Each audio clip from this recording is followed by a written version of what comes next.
Students, we are going to study ethics. This is one of the major subject to be studied for civil services examination. Contains 250 marks. Paper number 4.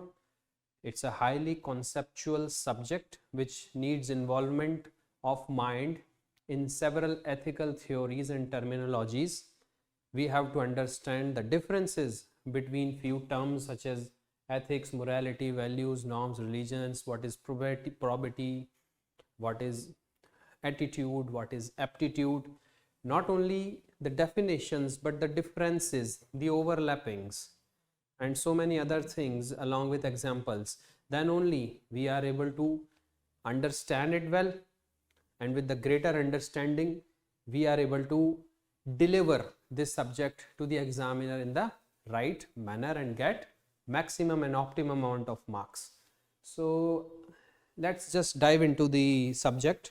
Before that, I would like to say that I will try to keep it as simple as I can.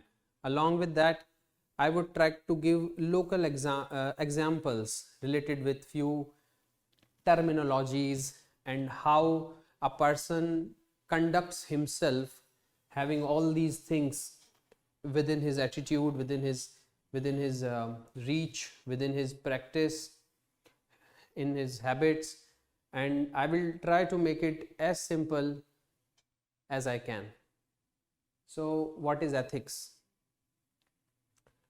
Ethics originates from a Greek word called ethos.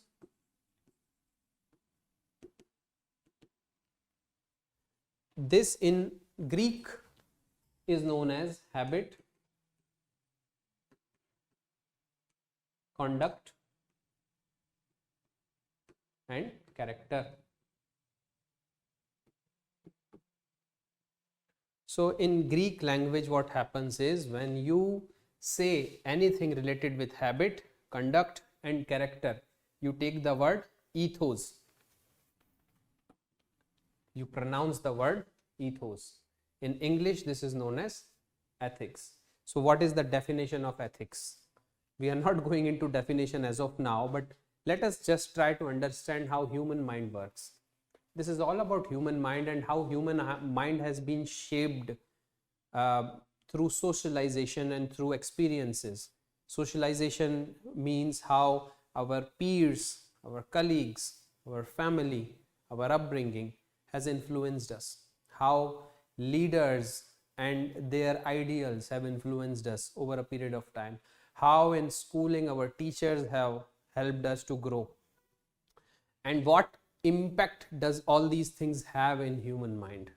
Not only this, the major events in our life, a heartbreak, let's say, an accident, anything which has had huge impact on your mind, which has changed the substantial manner in which you used to conduct yourself, or which has changed a habit in you, would amount to having influence on your mind, will also be considered under the study of ethics.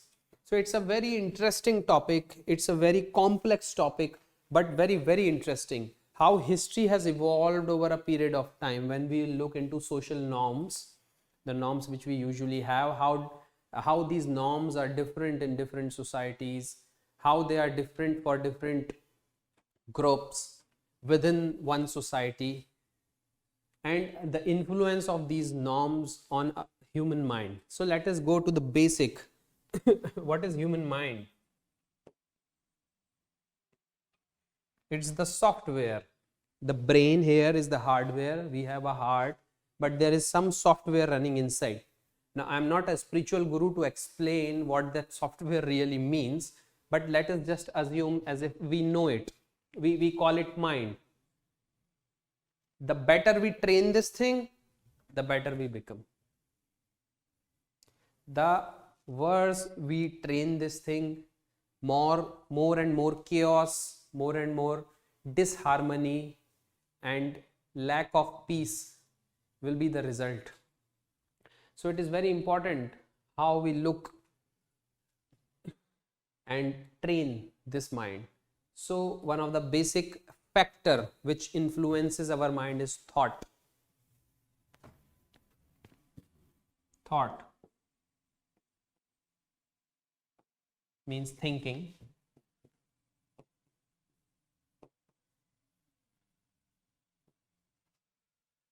It's the basic thing, how we think about something. From thinking only originates the action.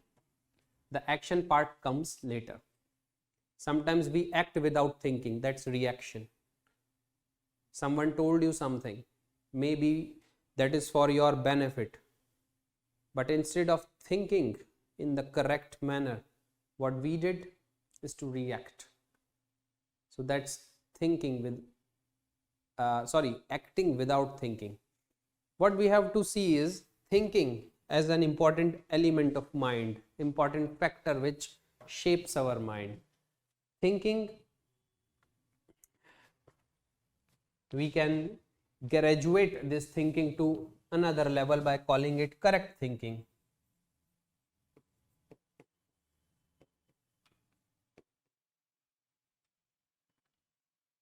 How does this correct thinking come? Is it so easy? Through understanding.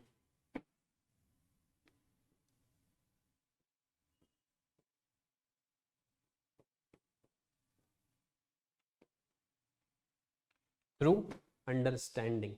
If we develop the understanding for something, if we develop the understanding for other people's culture, other people's way of life, if we develop understanding that I may not always be correct, if we develop understanding that I may be angry, but at the same time I may be very, very wrong,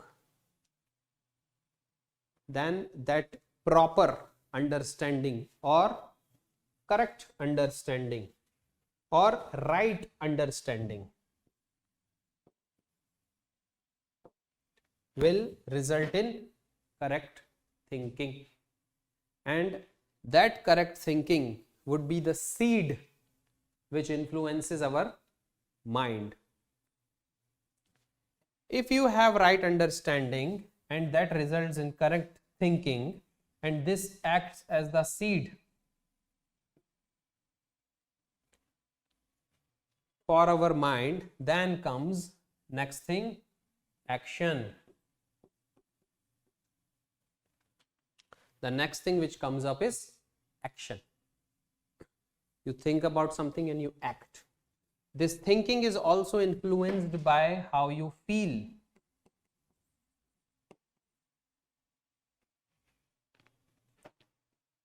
How you feel. It is also influenced by your emotions.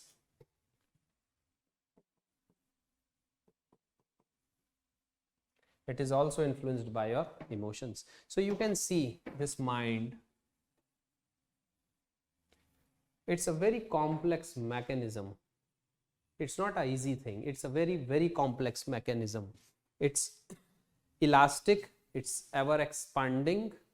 And if we try to fix it, not focus it, focusing your mind onto something results in concentration, which results in better results, efficient working. But I am saying if we fix our mind in some sort of thinking, for example, X group people are sane, this is one kind of prejudice which we have.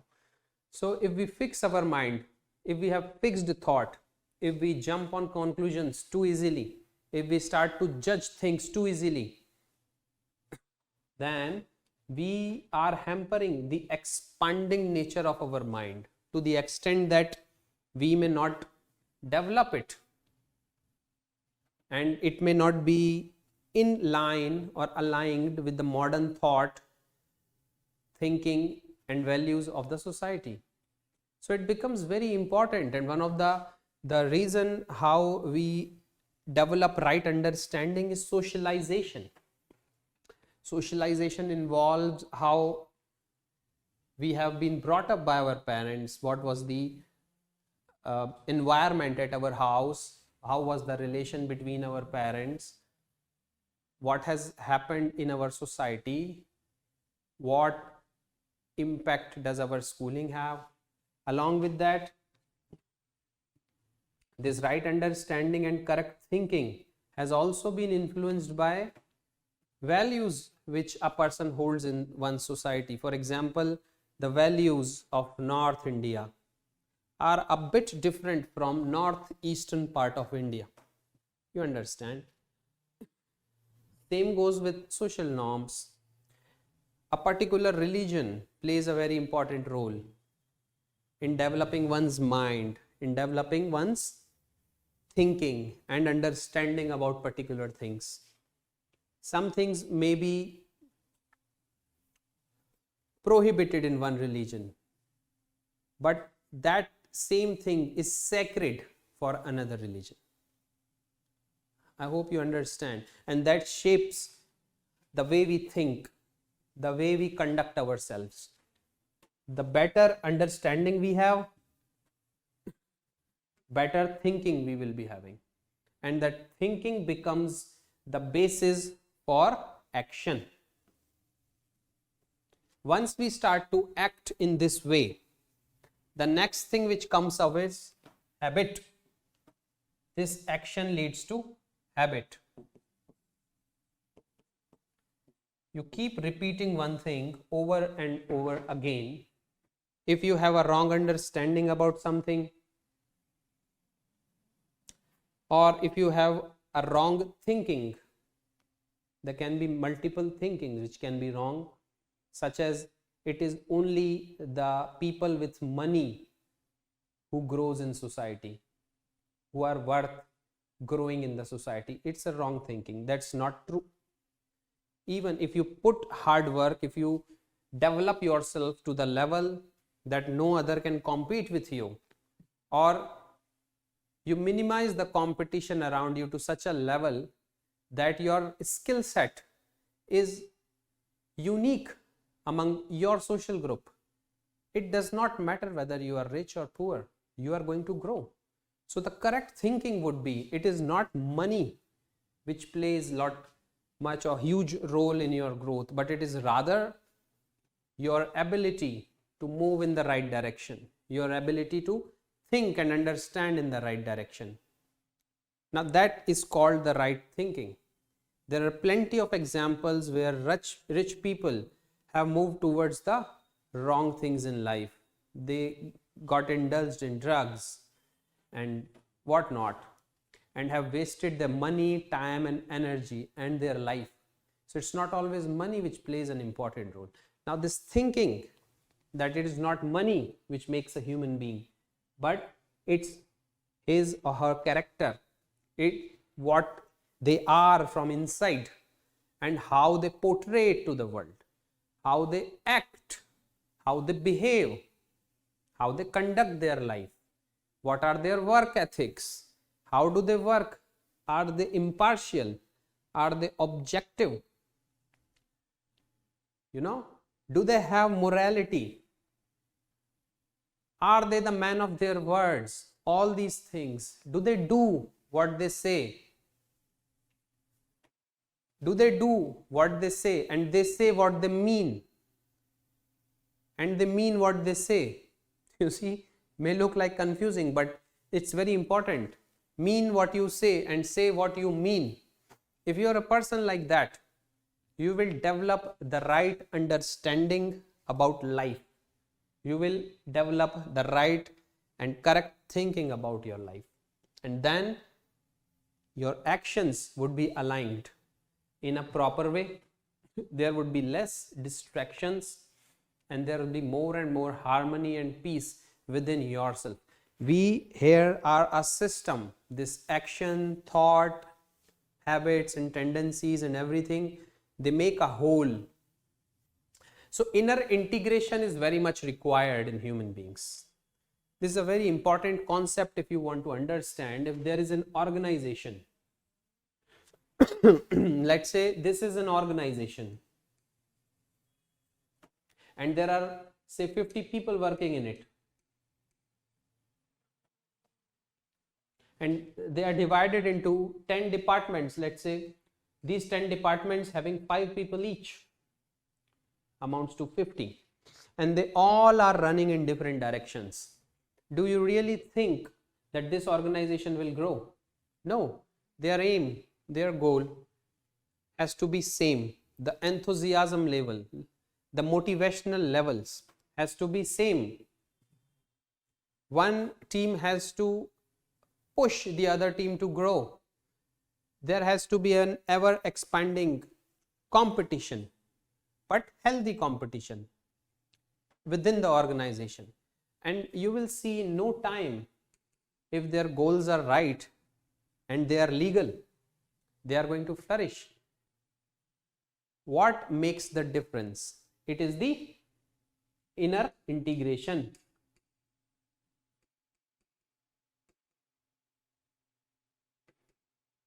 It's the inner integration. Within the organization, you are integrated. And once you are integrated, you are going to grow. But if you are divided, you are going to fall. Unite, we grow. Divide, we fall. Same thing with the human system. This is an organization, this is human. Understand human beings. We have our soul. We have our body. This is a very gross manifestation of human being. Body. We can see here, this is body. 2 hands, mouth, hairs, legs, stomach, everything. Internal organs. Soul. It's the very subtle manifestation of human being. Very subtle. Soul is there or soul is not there. We are not going into that debate. It's not a religious class. Whether you understand what soul is or what is your understanding of soul, let's take it that there is a soul. Okay, so we have a body, we have a soul. What is there in between? It's the mind. It's the mind, the causal body as we call it. Can you change your body?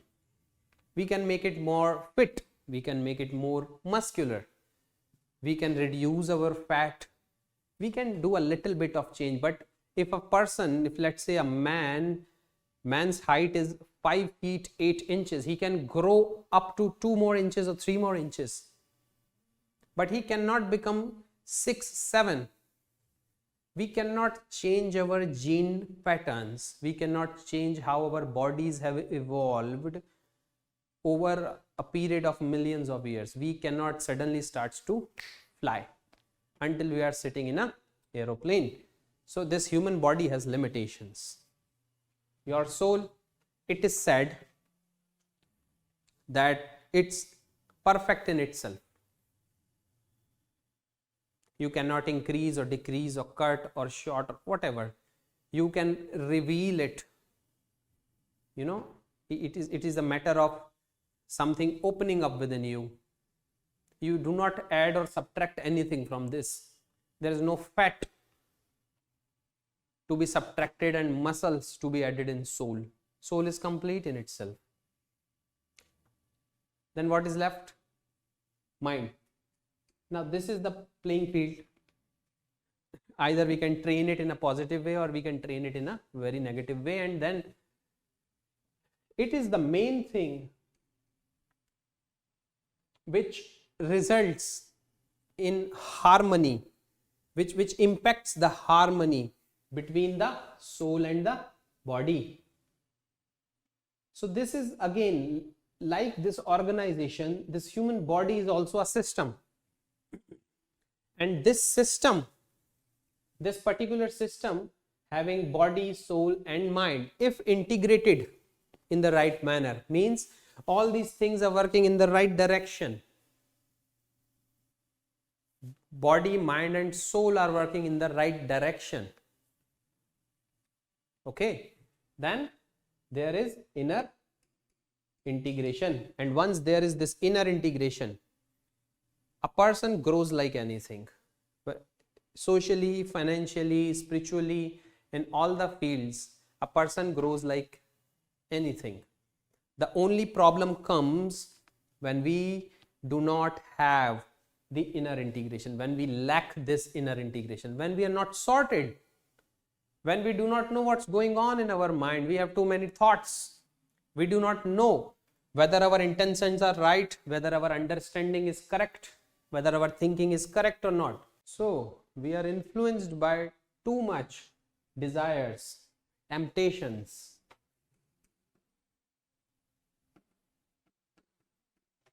And that's the reason why our mind is not stable. That's the reason why it is always revolving and regulating and not integrated with our body and with our soul. And that's the reason we do not have an inner integration. If we have the inner integration, I don't think ethical dilemmas would stand for too long, because your mind would be working in a very particular alignment.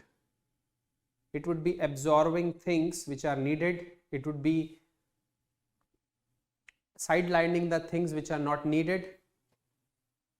It will know what is the right understanding. It will know what is the correct thinking. And from there on, it will hear the voice of the innermost being of our existence. And once person starts to listen to that voice, what really becomes of him is ethical. So I would just try to summarize this in one single line with a diagram or a flow chart, and then we will come to our original topic, ethics.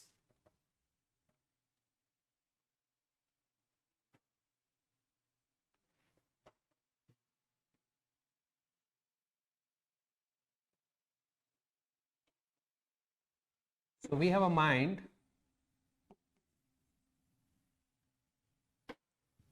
The basic fundamental on which the mind works is thought. Combination of thoughts or a particular arrangement of thoughts is called thinking. When your mind becomes focused, concentrated, devoid of distractions, it becomes contemplative.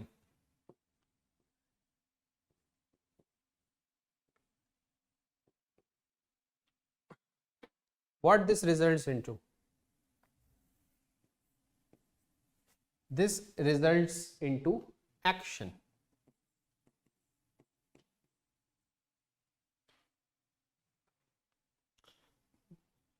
A wrong thinking will result into wrong action. A contemplative mind, right thinking, will result into right action. There can be a well thought of strategy to eradicate the poverty in the country, to eradicate the issue of malnutrition in the country, to eradicate corruption in the country. At the same time, there can be a well thought of murder. Okay, I hope you understand. Thought is required for action. Either it can be murder, it can be corruption, it can be partiality, or it can be impartiality. It can be objectivity. It can be pious thinking. It can be working for the betterment of the society. Gandhiji's talisman, as they say, when you are making the law, think of the last person, the person who is the most downtrodden, has no wealth or hope for growth. Think about him and then make the law. What he is trying to transform in us? Thinking, trying to make it more contemplative. And when we approach this thinking with the correct understanding, what ends up happening is that our action becomes more and more fruitful, harmonious with our goals. What is the Next step, when we do actions, they turn into habits. These habits become tendency. Habits performed over a long period of time becomes tendency. They become the part of us. So this turns into tendency. And your tendency results into your character.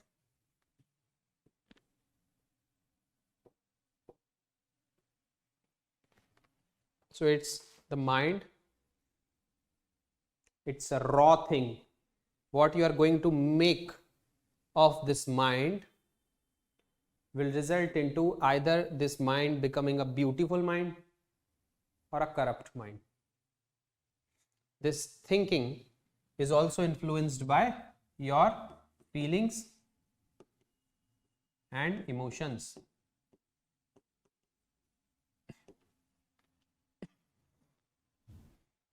And these feelings and emotions, to a great extent, are the result of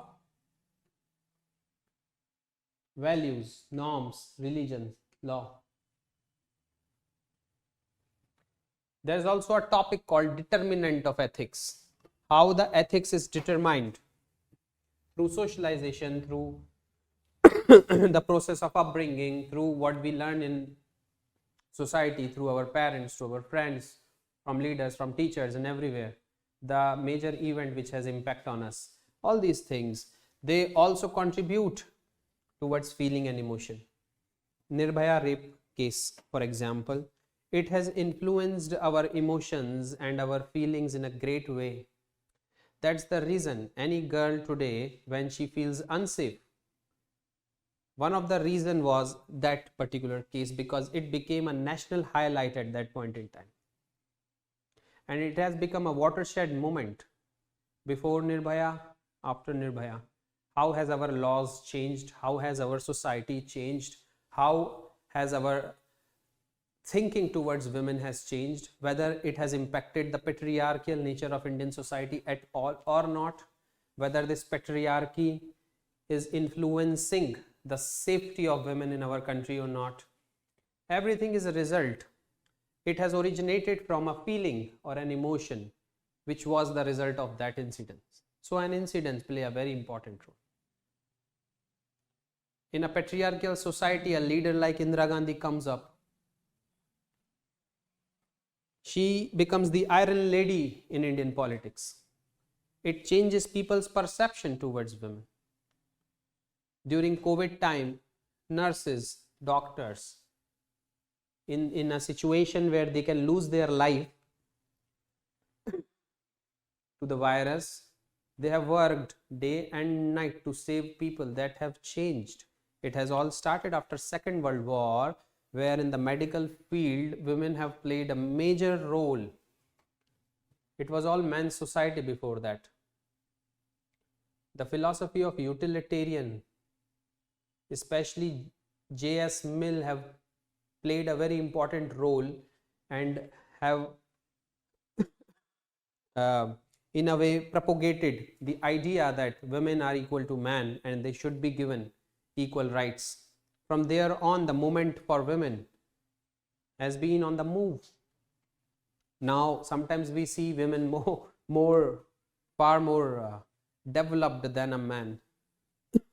So how any event, how any leader, how the social norm shapes our emotions and feelings has a great impact on our thought and thinking.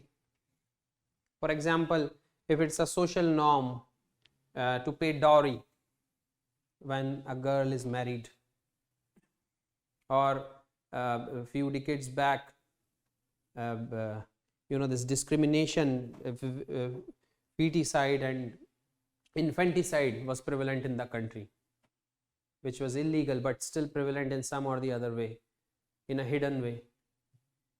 How does this play a role in shaping our feelings and emotion towards women or a girl child. It plays a very important role. It plays a direct role. Emotions and feelings, they play a direct role in shaping our thinking, in shaping our mind. And how are these feelings and emotions influenced? This is the list. You can keep adding. Every mind, every human has their influences. Some may not learn much more profound things in school. They may learn it in college or maybe in job, which were life-changing for them.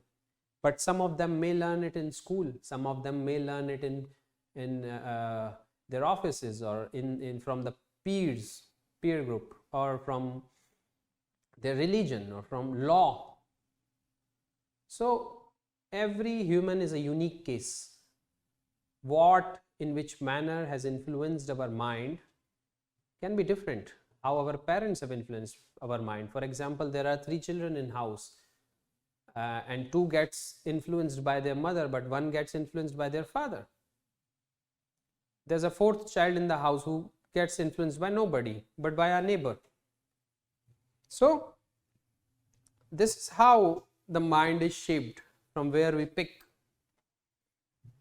what influences us, what influences our feelings and emotions. How you feel towards an old person who is disabled and begging on road. Does it change your perception towards poor people? Does it change your perception towards the disabled people? You are a free thinking man, thinking that begging is a disease. People should not beg, and you do not promote begging. You do not give a single penny to a beggar. That happens because you do not believe in it. You think that a person has the ability to earn. He or she, whoever is begging, can do some work and earn. But think about a person who doesn't have both hands and both legs and sitting there just with the torso, can't do anything. Will you hold on to your thinking that beggars should not be promoted, should not be given money, no penny to them? And you always say that a person always have the chance to work and earn a living. But what about a person who doesn't have both the hands and both the legs? You must have seen such people sitting outside railway stations, on the road, outside restaurants, outside bus stands, everywhere in our country. Tells the sorry state of affair in our country. How does it shape your emotions and feelings towards disabled people? Divyangs, now we call it. So try to understand the impact emotions and feelings have on our mind, and that directly influence our thinking, and this thinking shapes the mind, and these things are influenced by ethics, morality, value, norms, religion, laws. I hope you are getting the whole picture of how this thing works. Human psychology is directly related to ethics. How we conduct ourselves is directly related to how we have shaped our mind, how we have shaped our character, how we have shaped habit, conduct, and character. Now, in this flow chart, please try to integrate ethos. You have a mind, you have a thinking that turns into action, that turns into habit. Here it is.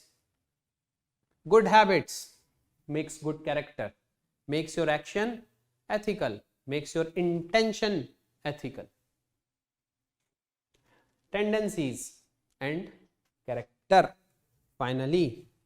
So start from here. If your thinking is wrong, if you're moving towards the wrong direction, if the feelings and emotions which are influencing you are wrong. For example, you had a heartbreak, and after that all the girls look to you like devils.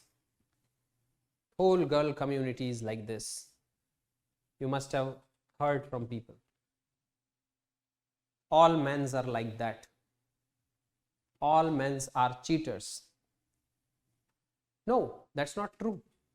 But one incidence or two incidents, or maybe that incidence with your brother or sister, or with your friend or with yourself, it has impacted the deep level of feelings and emotions within you, and that makes you think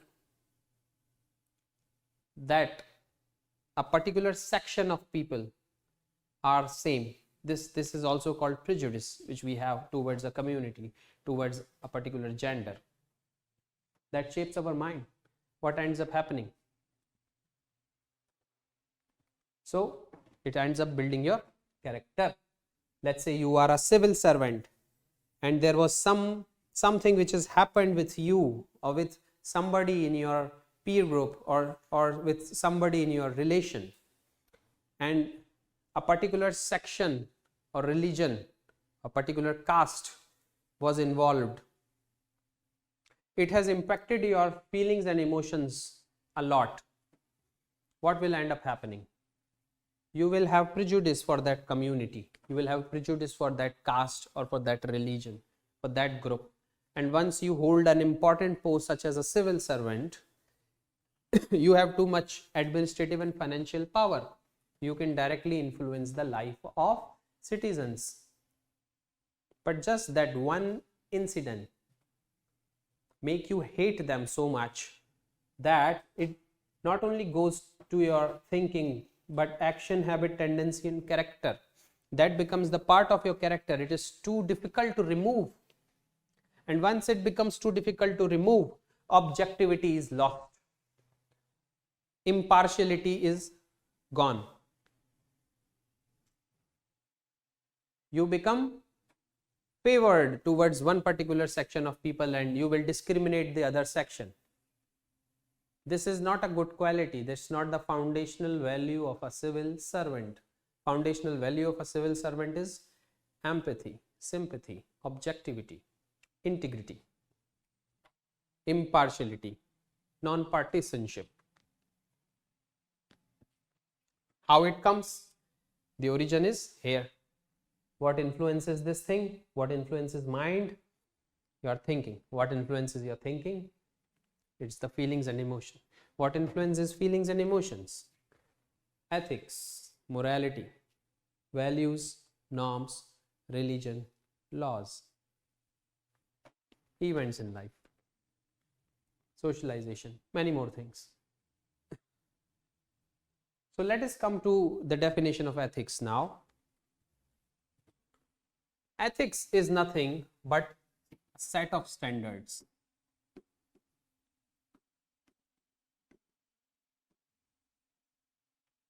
There are few standards which the society hold. Those standards are acceptable to the society. For example, you should be truthful.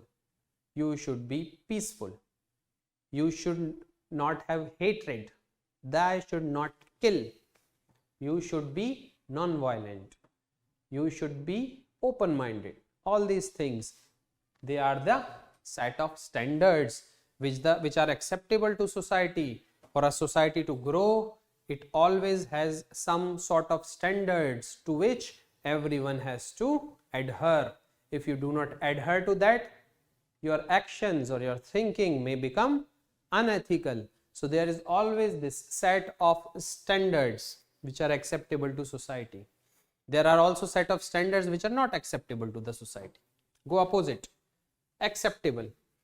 There would also be set of standards which are not acceptable to. So if you are violent, if you are too aggressive, if you have hatred within you, if you are not at all objective, if you are too emotional, all your actions are based on emotions, not on hard facts, not on empathy, but you are cruel. Those are some of the standards of human beings which are not acceptable to society. So we are talking about several set of standards which are acceptable to society, such as peace, harmony, non-violence, objectivity. You must have integrity, of course, truthfulness, honesty, very important, loyalty, another thing, very important. These are the set of standards which are acceptable to the society. So ethics are those set of standards which are acceptable to the society. And when a person adheres to those set of standards, the person becomes more and more ethical.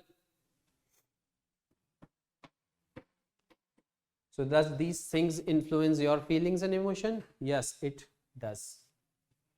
If your parents are honest, it will definitely impact your feelings and emotions. How? For example, let's say your father or your mother was a civil servant, is a civil servant, and they receive a phone call, and on the phone call they are pressurized to take money to do some favor. You see the whole situation very calmly. Your father he discusses the whole event with your mother, and they both reach a conclusion. The conclusion is that whatever come may, we will not do any corrupt act despite of there being pressure, harm which they may cause to us, but we will remain honest. And what ends up happening is that the honesty wins. There are people in the society and in the civil services and in politics which help your parents to come out of that situation. Your parents ends up being honest, doing the right thing, doing the thing according to their ethical standards, according to the code of conducts of the services, and they win. What impact does it have on you? How will it impact your feelings and emotions? In a very positive manner, in a very great manner, in a way you cannot imagine. These little things, when they keep happening in your life and you keep watching, your core values grow. What are those core values of a human being? Those core values is loyalty towards your country.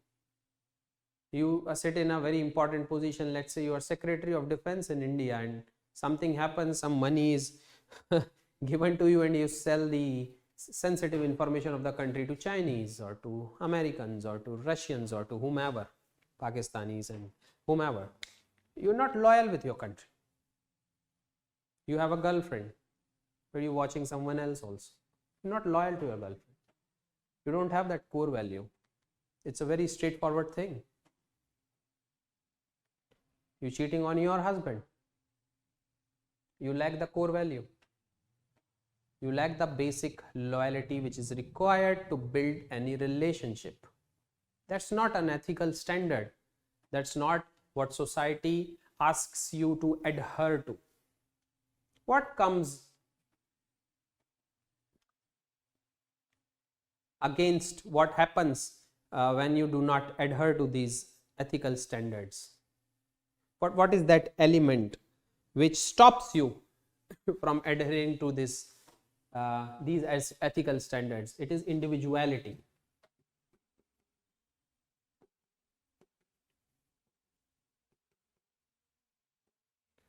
This term, although a very important term, according to the Western philosophers who has made the whole constitution throughout the world, starting from the French and then the Americans, and liberty, equality and fraternity, they have paid huge emphasis on the ideals of individualism. American Constitution holds it to great heights. So does Indian Constitution now. Individual rights, which are also the fundamental rights in Indian Constitution, were one of the cornerstones. We also call it the basic structure of our Constitution. They cannot be taken.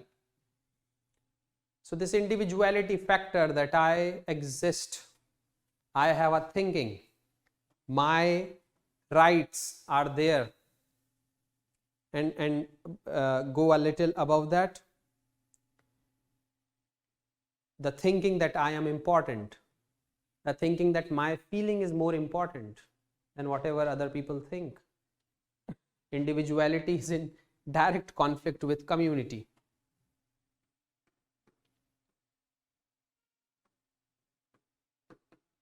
So what you have, a community based society or an individualistic based society, depends on your societal values and norms and how the history has shaped that society. So these ethical standards are in one or the other way hampered by your individuality also. I am not saying this is the absolute way in which these set of standards can be hampered, no, but they can be one of the way. For let's take the same example.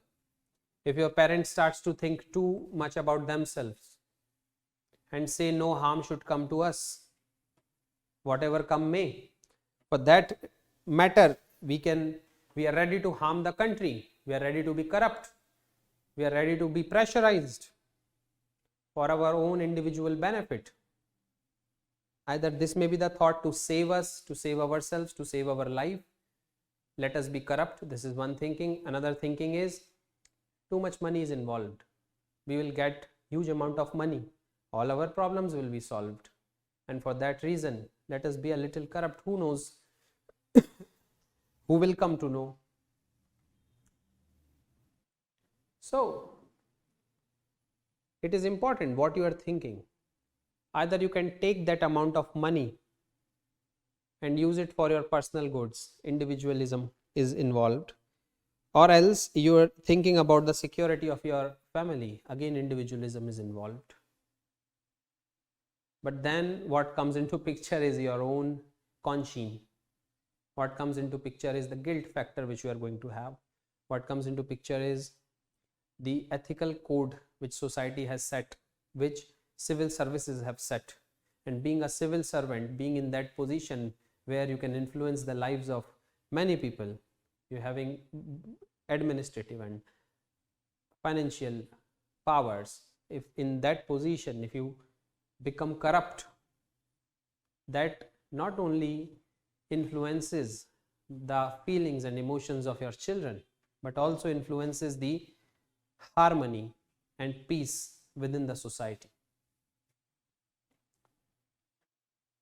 So ethics again are those set of standards which are acceptable to the society and which everybody must adhere to. Now let's come to another topic which is morality. What is morality?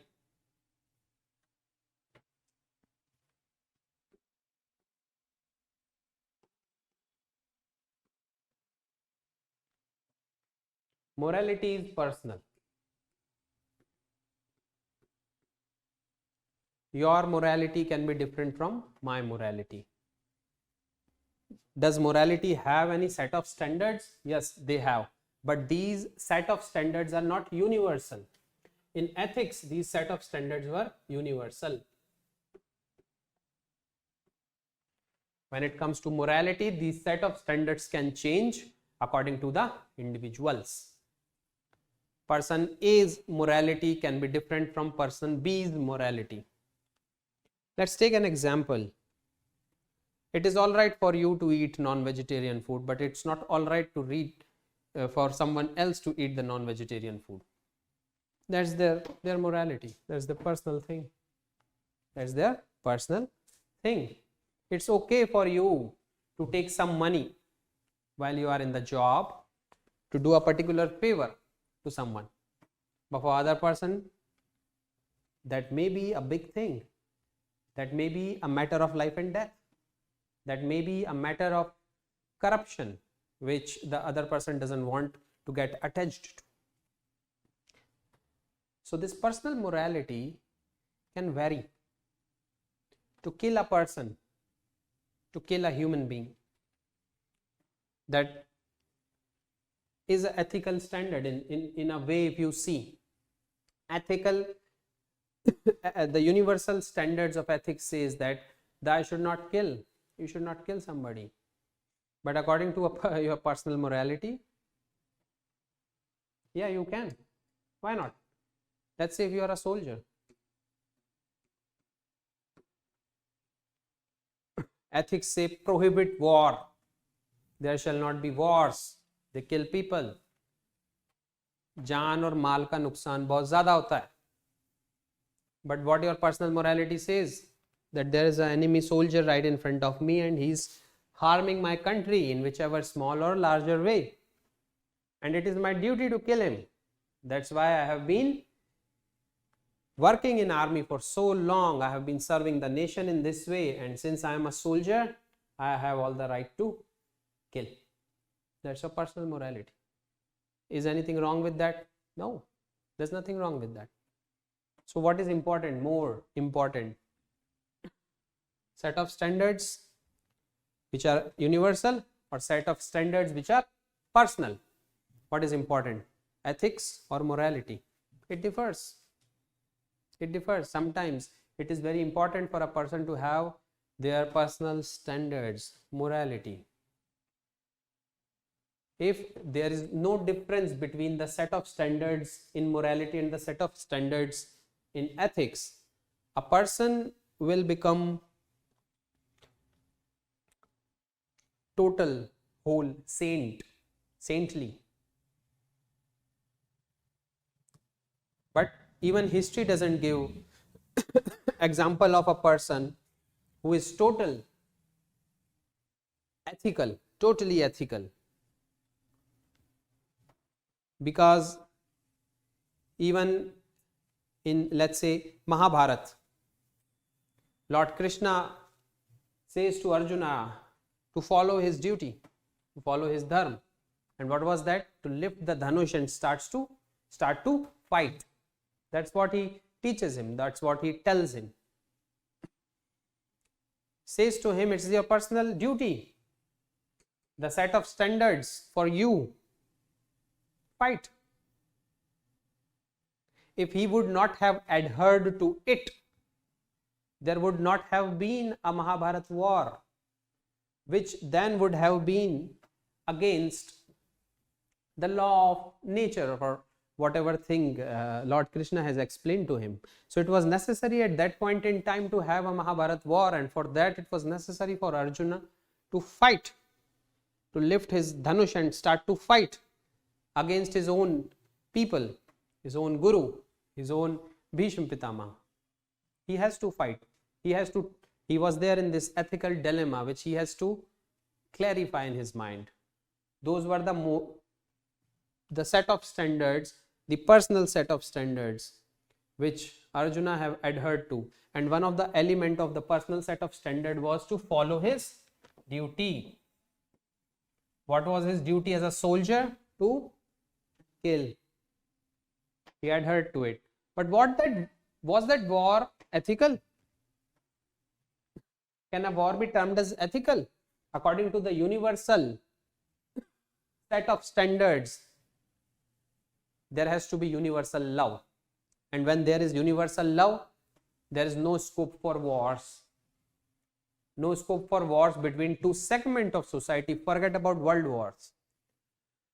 So it is very important for us to understand the difference between ethics and morality. This is more personal. Morality is more personal, whereas ethics, they are universal. They have to be followed throughout, everywhere in the world. There cannot be a different ethical standards for India and different ethical standards for the United States. Ethical standards everywhere are same because those are universal standards. Be peaceful. How can some country come up and say, no, we can't be? They may have their own values. Aggression may be there in their foreign affairs, foreign policy. Their social norms may have taught them like that, but it does not adhere to the ethical principle which says there has to be universal love and no war. In a similar fashion, morality, which is very individualistic, depends on an individual, depends on a person. The good morals you have, more ethical you become. You see, you set your moral standards very high and you will become more and more ethical. So there is always an overlap. There's a huge overlap. If this is the morality and this is the ethics,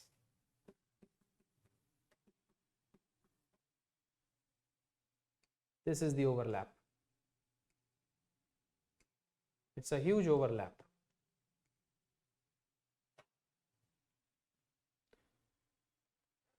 This is something which you cannot follow because this section does not fall under your personal set of standards, your morality, and these are some of those things which does not fall under ethical standards. So you see, these are pure ethics which you does not follow. You do not follow because it does not fall under your personal morality. And one of them could be, they say, universal love, but you are a soldier, you have to fight.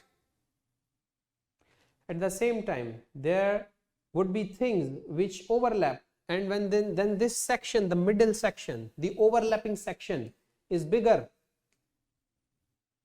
You are moving towards ethical standards. Your morality, your personal morality is becoming more and more ethical. Your set of standards, your personal set of standards are catching up with the universal set of standards. I hope you understand the difference between ethics and morality. Now let's come to values. What are values? Values are again values.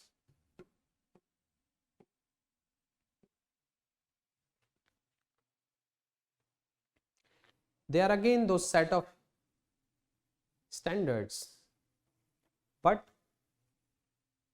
they do not have any negative connotation with them. They do not have any negative connotation with them. There cannot be negative values. Values are always positive. There can be human values.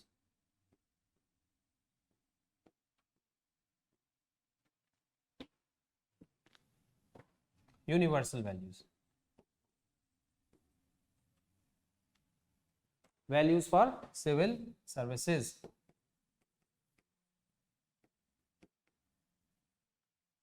Values for a particular society.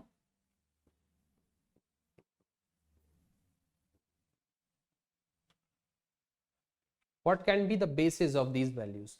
Human values. The basis can be the moral standards.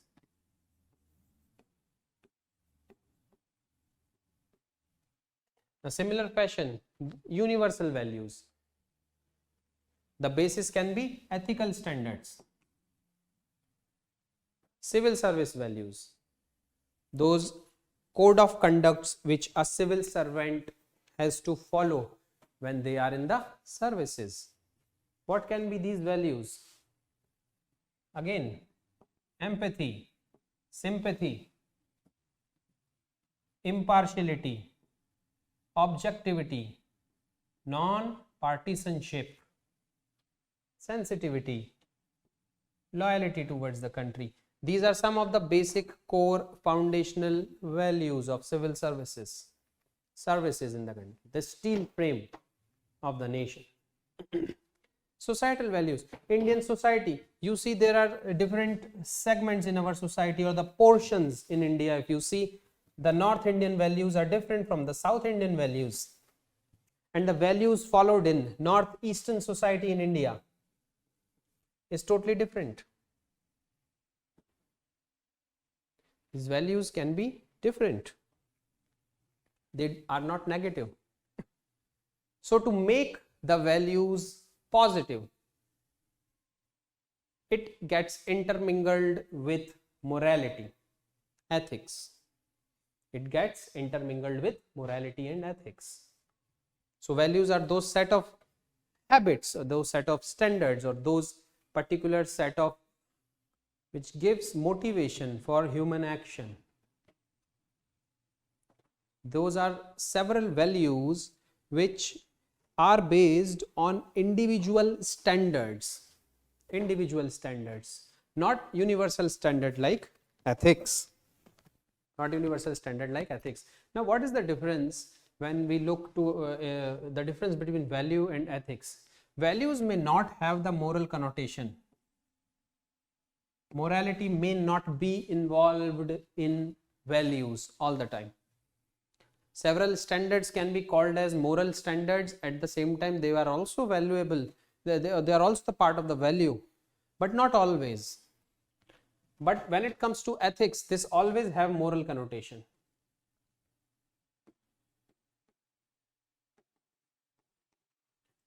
It always have an element or tinge of morality within it. If we see, if this is our moral standards, these are ethical standards. Can morality exist without ethics? Yes, some of it. But can ethics exist without morality? No. For ethics to stand tall, morality has to be there, because morality are those individual standards which are going to make up for the ethical set of standards which the society accepts. Hence, we see these values and morality and ethics, there is a intermingling of these three concepts, one onto the other. If we draw a chart like this, these are values, these are morals, these are ethics. So morality will always have some element of values in it. Ethics will always have some morality, some part of morality and values in it. But it does not mean that values always have morality or ethics within it. A thing can be totally unethical, something can be unethical. At the same time, it can be immoral. A thing can be unethical and it can be immoral, but it may form the part of the value system.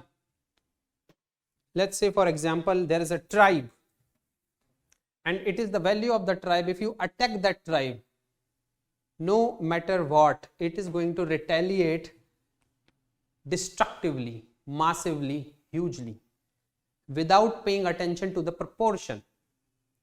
For example, let's say there is tribe number 1 and there is this tribe number 2, and it is the value of the tribe, and that value is that if you attack this tribe, they are going to retaliate massively, hugely, destructively.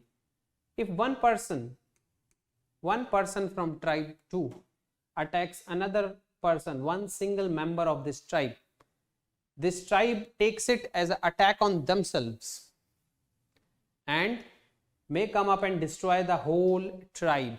If this tribe number 2 may contain children, old, women. There have been examples in history, such examples where one tribe has totally alleviated another tribe because of something very small. This act of tribe 1 to retaliate massively is neither ethical nor moral. It is totally unethical, totally immoral, but again it's the value of that tribe. So what we learn from this? We learn that morality has some element of values in it. Ethics have some part of values in it, some element of values and morality in it. But values, when it comes to values, it may not have morals, or it may not have ethics in it. Values can be different. There can be personal values, there can be societal values, there can be values of a group, values of an organization, values of a society, of a country, and there can be universal values. So values, it's a very huge umbrella, very huge umbrella. Human values, universal values, personal values, societal values, individual values. Individual values, the basis can be personal morality. Human values and universal values, the basis can be ethical standards. Similarly, there are values for civil services, where we have already discussed this. Now let us come to another similar thing, norms. What is this norm?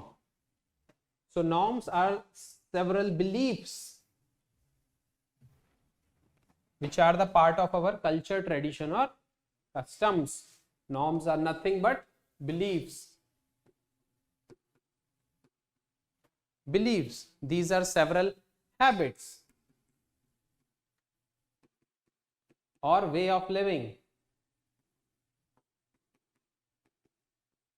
Way of living which is followed by a society. And what are the basis of, what are the determinants of these norms? Can be customs, traditions, culture. Let's say if in some state, the state is a theocratic state, or the state is a religious state, like say Saudi Arabia or Pakistan. Even religion becomes a very important social norm, means social norm can originate from religion, because most of the customs, traditions and cultures are going to be derived from religion. But in a society like India, where you see multi-religious society, multicultural society, there are customs and traditions of different kind, there's huge diversity, but still unity. The social norms would be different. What are social norms of India? Atiti Devo Bhav is one of them. We respect, we give utmost respect to our guests. One of the example was recently held G20 summit, where this Atiti Devo Bhav was highlighted by the Indian diplomacy and the Indian government to a great extent. One of the social norm of India. It is practiced in every home in India. You are a guest, you will be respected. We will give you food. We will not eat, but we will give you food. That is one of the social norm of our country, social norm of our society. It does not matter you are a Hindu or a Muslim or from upper caste or from lower caste. It runs into the bloodstream of every Indian. Beliefs, habits, way of lives derived from customs, traditions and culture. Several social norms.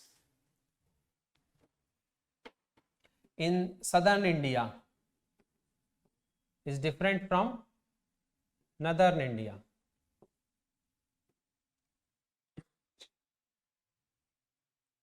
Patriarchal society, matriarchal society, these are also derived from social norms, how they have been practicing the custom called marriage, the tradition called marriage from a very long time.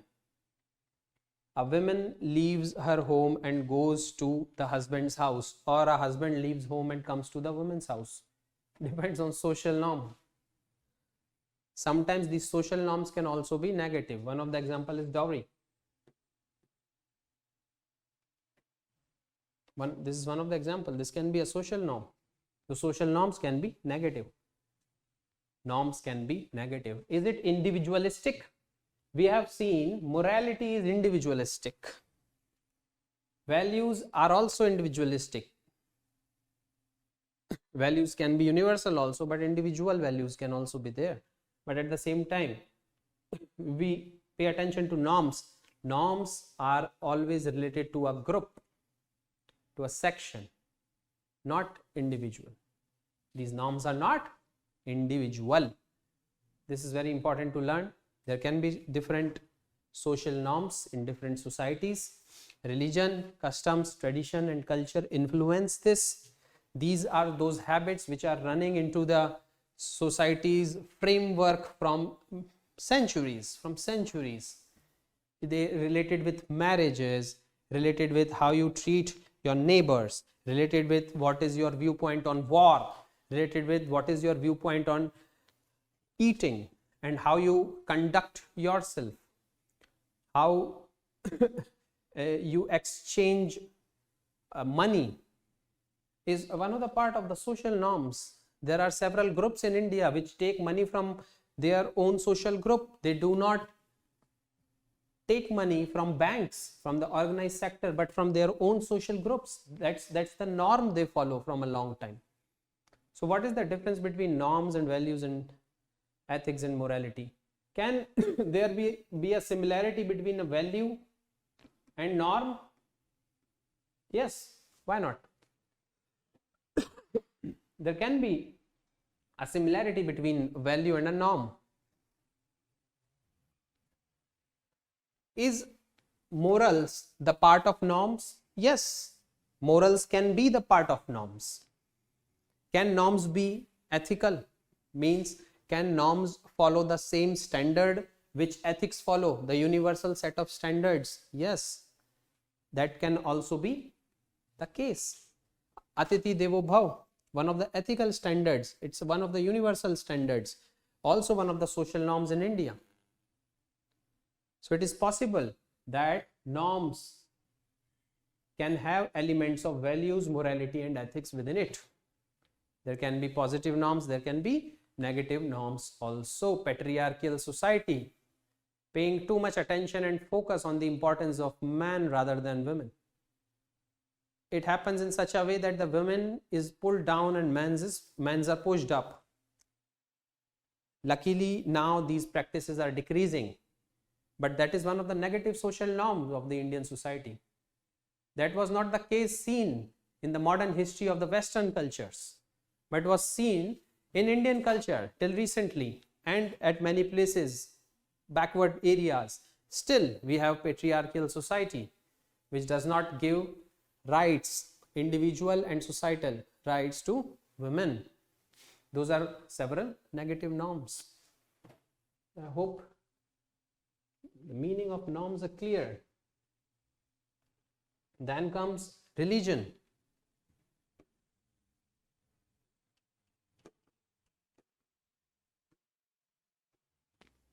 There's always a book related with every religion, and there's always one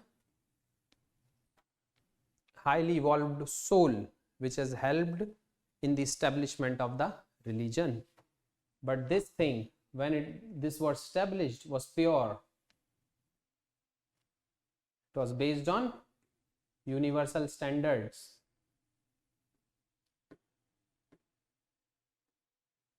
It had adhered to all the ethical standards of the society. It was important to Indian people in such a way that the standard on which a religion is based were the ethical standards of the society. There was no distinction between ethics and religion. It was all same. This propagated ethics. It regulated people's values. Religion was so important that it was also necessary for personal morality of human beings. It regulated the social norms in India. But with time, what we have seen is deterioration of religious values. Now, religion is more of a show off. Superstition is prevalent, and it's one of the great way to divide the society rather than to unite it. Another concept has came up, which is spirituality.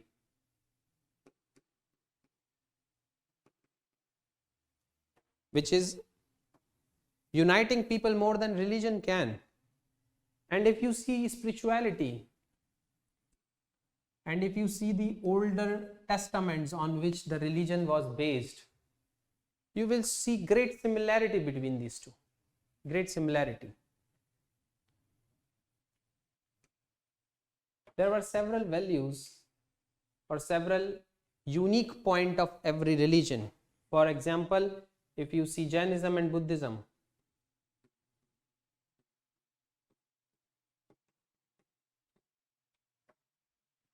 non-violence.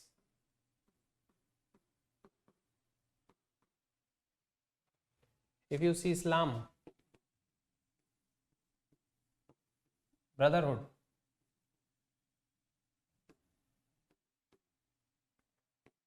If you see Christianity,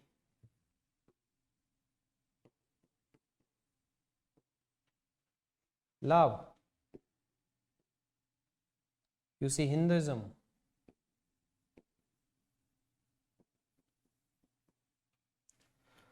devotion.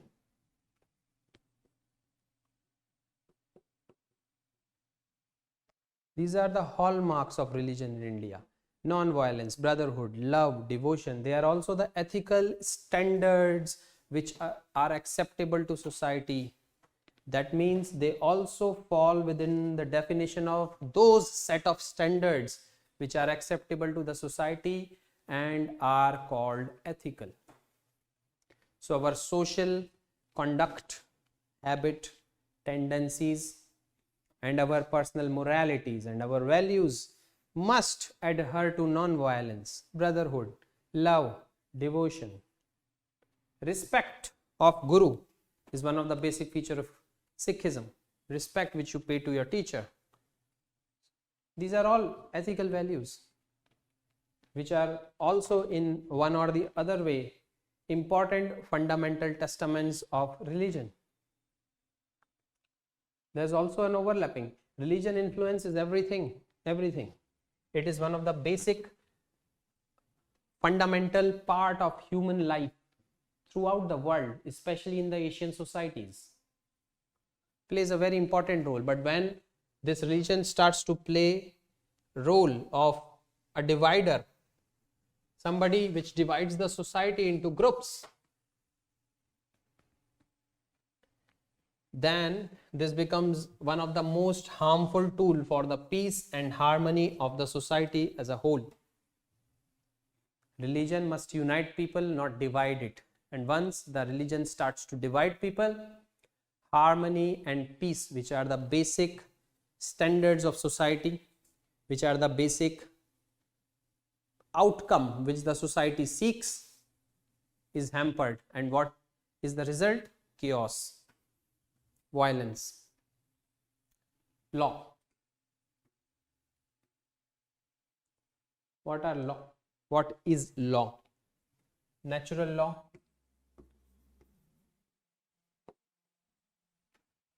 law of nature,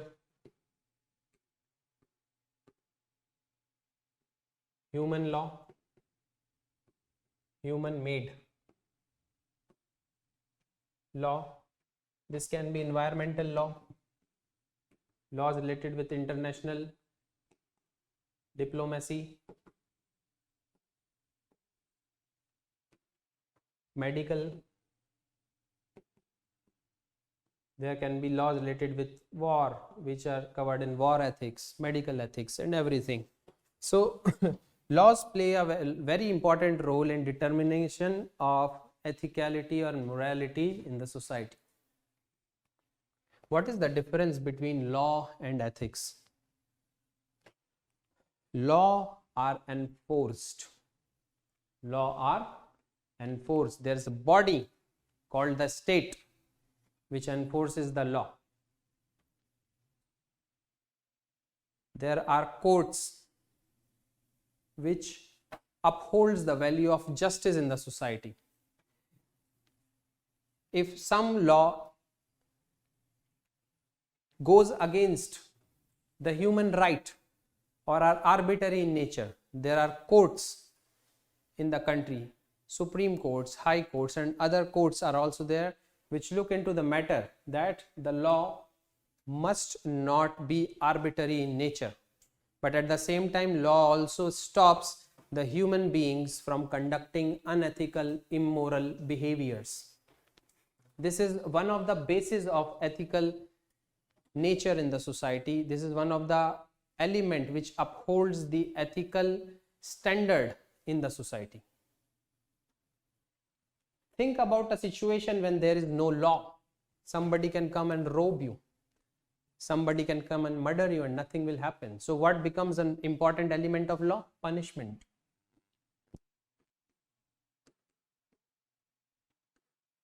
Now pay attention to ethics. If you do not adhere to ethical standard, is somebody going to punish you? No, not necessarily. But if you are not going to adhere to law, will somebody punish you? Yes, certainly. So there is a kind of certainty in law. It has to be adhered. Whereas when it comes to ethics, there is no certainty. You have to adhere it. It's good if you adhere it. It's good if you follow some of the set of the ethical principles in society. But if you infringe them, there is no punishment. But law, there is punishment. So this is one of the hardcore way to establish order in the society.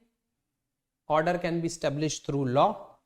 Somebody who goes against these laws, which are there for the harmonious and the peaceful and efficient functioning of the society and administration, the person can be punished.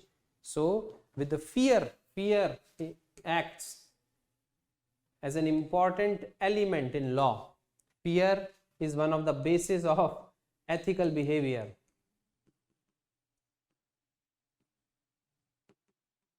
If there is no fear in you, what will happen? You may become immoral, you may become unethical. That is why it is important to have law. There is where the contract theory comes into picture. Contract theory. Plato, Socrates, the Greek philosophers have written about this contract theory. In modern times, many philosophers have paid great attention to these contract theories. This contract theory says that there has to be a state, and that state has to be absolute.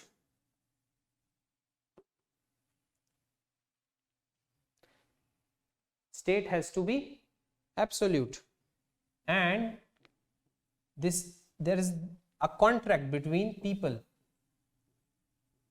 and state. People have surrendered some of their rights to the state, and it is the duty of the state to maintain peace and order in the society. So this is an unwritten contract which has been signed between the people and the state. It is not signed somewhere, it is implied, it is not expressed. This contract is unwritten and this is implied contract.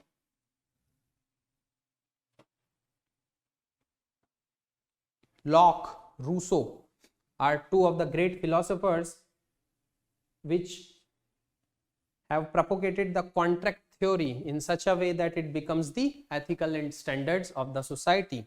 The contract, the employment contract, the job contract, and any kind of contract becomes the basis of ethical standards in the society. So, law becomes a very important element of upholding ethics, personal morality, and values within the society. So, we have seen the definitions and the differences between these important terminology in the subject of ethics. I hope you have liked this lecture, and if there is any doubt, you can post us in the comment section your questions. Thank you very much.